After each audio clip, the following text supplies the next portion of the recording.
एक ऐसा नाम जिसे सुनते ही हजारों असैसिन्स का खून सूख जाता है।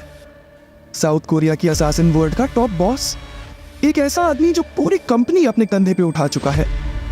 उसका नाम चा सी ह्यूक, और आज उसने अनाउंस किया, मैं रिटायर हो रहा हूं।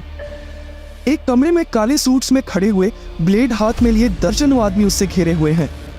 एक वन आइड आदमी अपनी स्लीव में छुपा हुआ नाइफ निकालता है, पूछता है, क्या मैं इसे मार दूं? पर चा सी ह्यूक पहले से रेडी था। उसके हाथ में भी एक ब्लेड चमक रहा था। वन आइड आदमी अटैक का ऑर्डर का वेट कर रहा था, लेकिन एक और आदमी ने उसका हाथ रोक दिया। मिस्टीरियस पर्सन ने उसे जाने दिया और बोला, अब और खून मत बहाओ।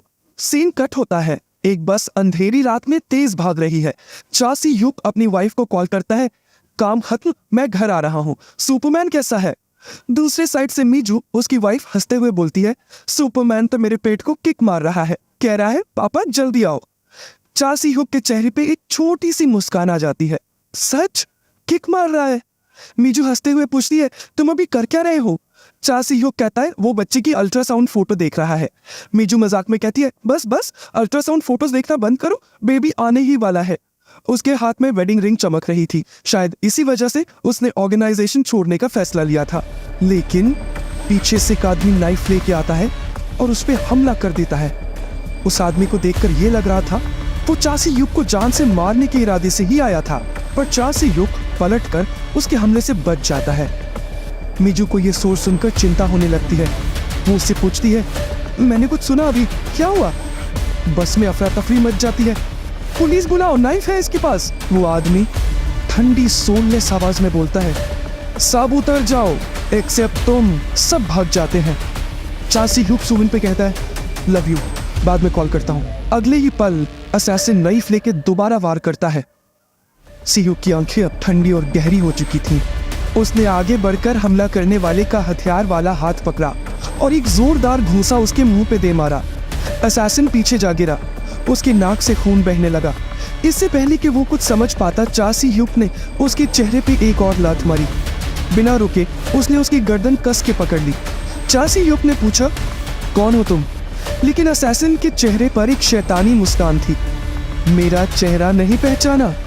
ये सच है, कंपनी ने तुम्हारी मौत का ऑर्डर दिया है। यह सुनते ही चा सी ह्यूक हैरान रह गया। असैसिन का गला घुट रहा था, उसकी आंखों की नसें फूल रही थी, लेकिन वो फिर भी गुस्से में बोला, तुम्हें क्या लगा क्विट करने से तुम शांति से जी पाओगे? इतना कहते ही उसकी बॉडी ढीली पड़ गई। सी ह्यूक ने जल्दी से फोन निकाला और मीजू को कॉल किया, लेकिन उसे सिर्फ एक ही चीज सुनाई दी, the number you have dialled cannot be reached. ये सुनते ही चा सी ह्यूक के माथे पे ठंडा पसीना आ गया। एक बुरा एहसास उसके मन में दौड़ गया। सीन चेंज होता है सी ह्यूक के घर पर। गैस पे सूप उबल रहा था। मीजू ने ढक्कन रखते हुए सोचा, खाना लगभग तैयार है, आई होप वो जल्दी घर आ जाए। तभी दरवाजे पे नॉक हुआ। उसने पूछा, कौन है? बाहर से एक गहरी आवाज आई, हेलो, मैं आपके हस्बैंड का कॉलीग हूँ, उनके रेजिग्नेशन से रिलेटेड कुछ सामान देने आया हूँ। ये सुनकर मीजू कंफ्यूज हो गई। रेजिग्नेशन? उसने दरवाजा खोल दिया। सामने एक लंबा डरावना आदमी खड़ा था। मीजू डर के मारे पीछे हटी, लेकिन उस आदमी ने उसे धक्का देकर नीचे गिरा दिया और जबरदस्ती अंदर आ गया। मीजू डर से कांपने लगी और चिल्लाने की कोशिश करने लगी, लेकिन उसने मीजू के बाल पकड़कर उसे पीछे खींच लिया। वो आदमी और कोई नहीं, वन आइड मैन था। उसने ब्लेड मीजू की गर्दन पर रख दी। मीजू डर से रोते हुए भीख मांगने लगी, प्लीज मुझे जाने दो। इधर सी ह्यूक के कदम और तेज हो गए। वो अपनी पूरी रफ्तार से अपने छोटे से घर की तरफ भाग रहा था। उसके हाथ में अभी भी फोन था, जिसमें मीजू का नंबर डायल हो रहा था। The number you have dialled cannot be reached. चा सी ह्यूक अपनी पूरी ताकत से दौड़ रहा था। वो मन ही मन प्रार्थना कर रहा था, प्लीज। कुछ ही पलों में वो घर पहुंचा और दरवाजा धक्के से खोल दिया। नीचे जमीन पर उसे अजीब पैरों के निशान दिखे। ये देखते ही चा सी ह्यूक का चेहरा गुस्से से काला पड़ गया। वो तेजी से अंदर गया। वन आइड मैन पहले से ही वहां बैठकर इंतजार कर रहा था। जैसे ही उसने सी ह्यूक को देखा, वो बोला, तो तुम आ ही गए? वो आराम से कुछ खा रहा था और फिर पूछा, मुझे नहीं पता था, तुम्हारा एक बच्चा भी है? उसके पीछे असैसिन्स का एक ग्रुप किसी गार्ड की तरह खड़ा था। उसने नफरत से पूछा, तुमने चेयरमैन को बस उसके लिए धोखा दिया? मैंने सोचा था तुम्हें ऐसी चीजों की परवाह नहीं है। तभी सी ह्यूक की नजर फर्श पर पड़े गहरे लाल खून के धब्बे पर गई। उसकी आवाज ठंडी हो गई और उसने पूछा, क्या चेयरमैन को इस बारे में पता है? वन आइड मैन ने अपना आई पैच नीचे किया और जवाब दिया, मुझे चेयरमैन से पूछने की जरूरत नहीं है कि वो क्या सोचते हैं, ये मेरा फैसला था। पर यह ज्यादा इंटरेस्टिंग है ना? उसने एक गंदी मुस्कान के साथ सी हॉक से पूछा। तो एक गैस लगाओ, वो औरत जिंदा है या मर गई? चासी युग गुस्से से कांपने लगा। उसकी आंखें खून की तरह लाल हो गई। उसका चेहरा बिल्कुल पत्थर जैसा हो गया। अगले ही सेकंड काले सूट में असैसिन्स का ग्रुप उसकी तरफ बढ़ा। एक ने नाइफ से हमला किया। सीयुक घूमकर बचा, उसका हाथ पकड़ा और अपनी कोहनी उसके आर्म जॉइंट पे दे मारी। उस आदमी का हाथ सुन पड़ गया और उसके हाथ से नाइफ छीनकर चासी युग ने वही नाइफ उसके सीने में उतार दिया। एक गिरा तो बाकी सब एक साथ आगे बढ़े। सीयुक पीछे कूदा और फिर काउंटर अटैक करते हुए एक की गर्दन काट दी। खून का फव्वारा फूट पड़ा। बचे हुए दो बिना डरे आगे बढ़ते रहे। सीयुक अब सीढ़ियों के पास कॉर्नर हो चुका था। एक आदमी ने नाइफ से हमला किया, वो बचा और उसी तेजी का इस्तेमाल करके दूसरे को धक्का दे दिया और उसके चेहरे पर जोरदार वार किया। असैसिन सीढ़ियों की रेलिंग से जा टकराया। अचानक ऊपर से भागते हुए कदमों की आवाज आई। एक आदमी ने सीहक के ब्लाइंड स्पॉट पे अटैक किया, पर सीहक ने उसे एक लात मारकर दरवाजे से बाहर फेंक दिया। बाकी लोग भी उसके पीछे बाहर भागे। बाहर से जोरदार लड़ाई की आवाजें आ रही थी। अंदर वन आइड मैन आराम से सिगरेट पीते हुए गुड न्यूज का इंतजार कर रहा था। तभी एक असैसिन डर के मारे भागने की कोशिश करता है, लेकिन एक हाथ उसका सर पकड़ लेता है। फिर ताजा खून हर तरफ फैल जाता है। चासिया खून के धब्बे पर पैर रखता हुआ अंदर आया। वन आइड मैन ने उसे देखकर कहा, अब तुम वही बास्टर्ड लग रहे हो जिसे मैं जानता था। सी हक का पूरा शरीर खून से लथपथ था। उसकी आंखों में भी खून उतर आया था। मेरे साथी बेकार हैं, वन आइड मैन ने कहा और अपना हथियार निकाला। अब मैं तुम्हारे साथ खेलूंगा। बिना एक शब्द कहे चासी ह्योक सीधा उसकी तरफ लपका।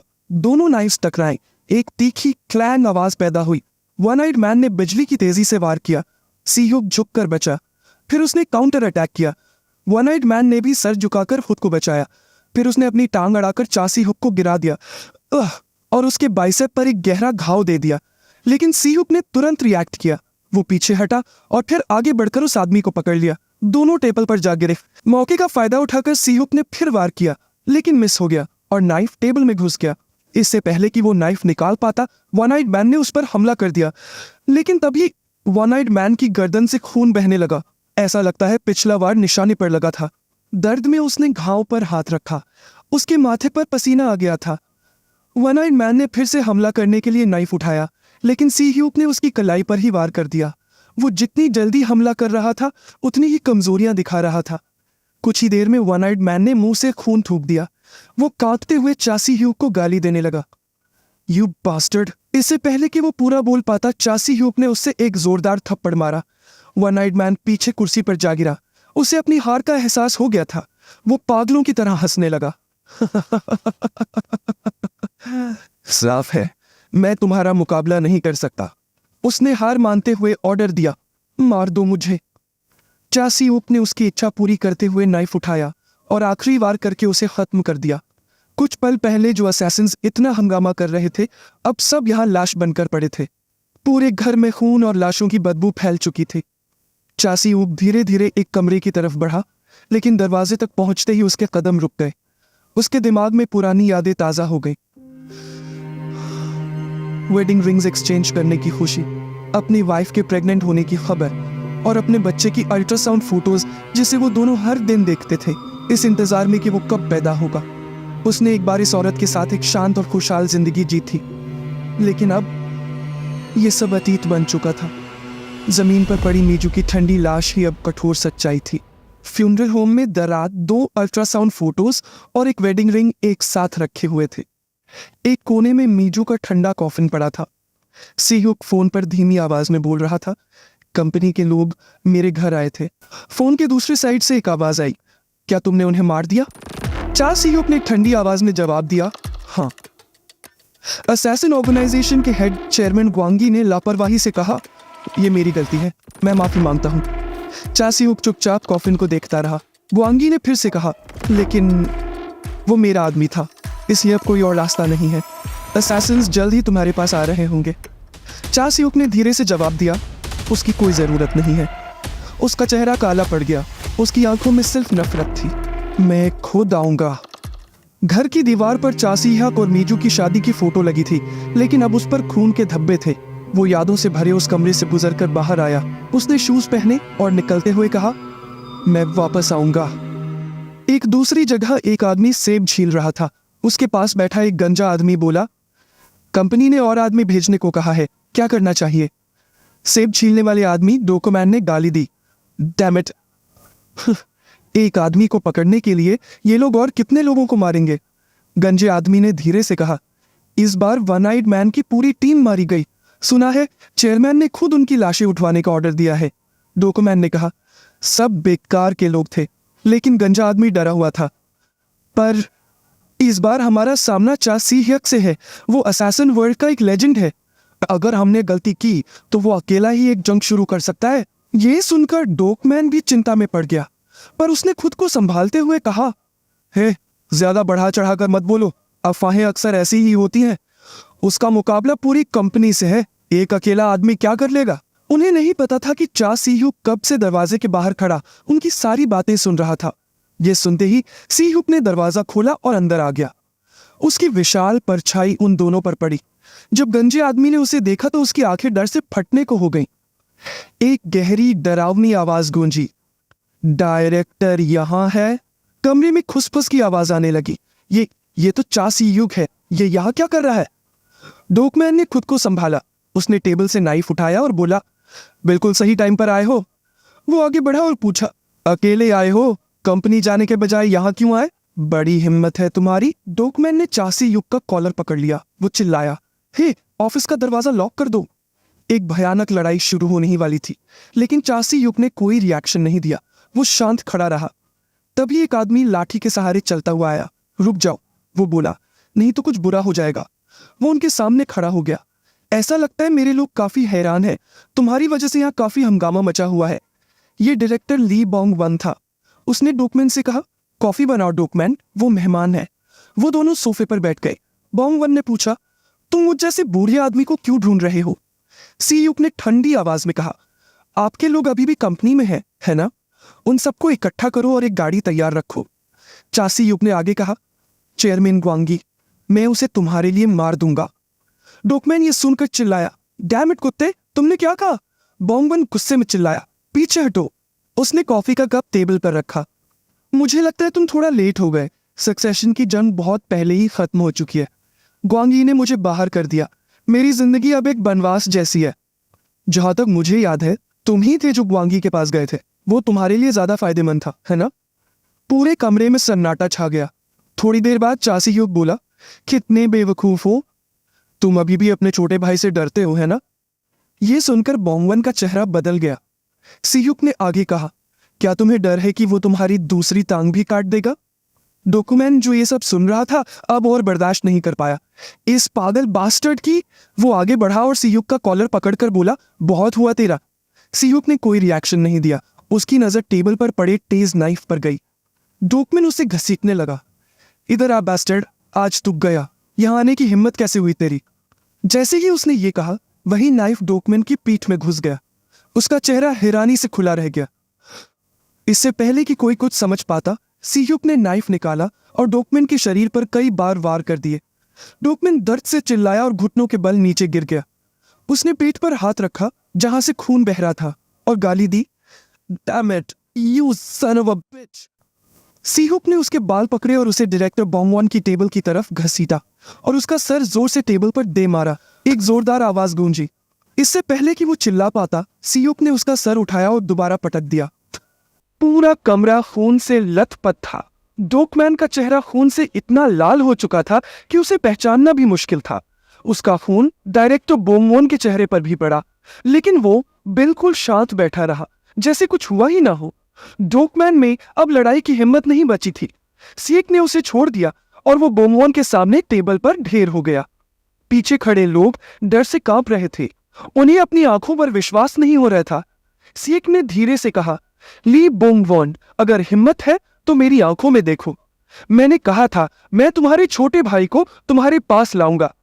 उसका चेहरा और गहरा हो गया। उसने पूछा, क्या तुम्हारी हिम्मत है? बोंगवन अजीब तरह से शांत था और उसने कोई जवाब नहीं दिया। सीन कट टू ग्वांगी की कंपनी। सभी असैसिन्स एक लाइन में खड़े नए ऑर्डर्स का इंतजार कर रहे थे। ग्वांगी ने उन्हें देखा और पूछा, सब आ गए? वाइस प्रेसिडेंट चॉय इन्होंने रिपोर्ट किया, ट्रिपलेट ब्रदर्स अभी तक नहीं आए हैं। एक लंबे क्रॉस शेप स्कार वाला आदमी मैनेजर सोंग जून ने ताना मारा।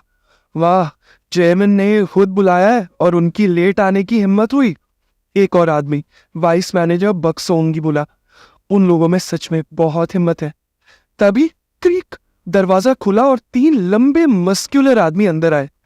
तो यही थे ट्रिपलेट प्रिंसेस। एक ने अंदर आते ही बदतमीजी से पूछा, ए बूढ़े, ऐसा क्या जरूरी काम आ गया कि हम सबको बुला लिया? तुम तो कहते थे हम बहुत महंगे। दूसरे ने कहा, हाँ उसी वजह से है क्या? तीसरे ने कॉन्फिडेंस से अपने बाल ठीक करते हुए कहा, अगर ऐसी बात है तो हमें बुलाना इस सबसे सही फैसला है। ये सुनकर सबसे बड़े भाई ने उन्हें डांटा, शब चुप हो जाओ। उसने अपना जैकेट ठीक किया। चेयरमैन सामने बैठे हैं, थोड़ी रिस्पेक्ट दिखाओ। वो आगे बढ़ा और झुककर बोला, बहुत टाइम हो गया मिस्टर चेयरमैन। चेयरमैन गोमगी का चेहरा ठंडा था। उसने सीधा पूछा, क्या तुम ये कर सकते हो? सबसे बड़े भाई ने जवाब दिया, हमें सपोर्ट के लिए टीम एक की जरूरत पड़ेगी और हम उसे जरूर संभाल लेंगे। सीन वापस चेंज होता है सी युग पर। वो जाने के लिए तैयार था। ली बोंग वॉन ने उसे देखा और कहा, गोंगी के मरने के बाद मैं अपनी चाल चलूंगा। रही बात तुम्हारी, क्या तुम ये कर सकते हो? चा सी युग ने ठंडी आवाज में जवाब दिया, अगर तुम चाहते हो कि तुम्हारा छोटा भाई मरे तो आगे सपोर्ट ठीक से देना। इतना कहकर वो मुड़ गया। दरवाजा खोलते हुए वो पलटा और बोला, कंपनी में मिलते हैं। उसके जाने के बाद ली बोंग बोन अचानक पागलों की तरह हंसने लगा। फिर उसने जोर से आवाज लगाई, हे तुम लोग।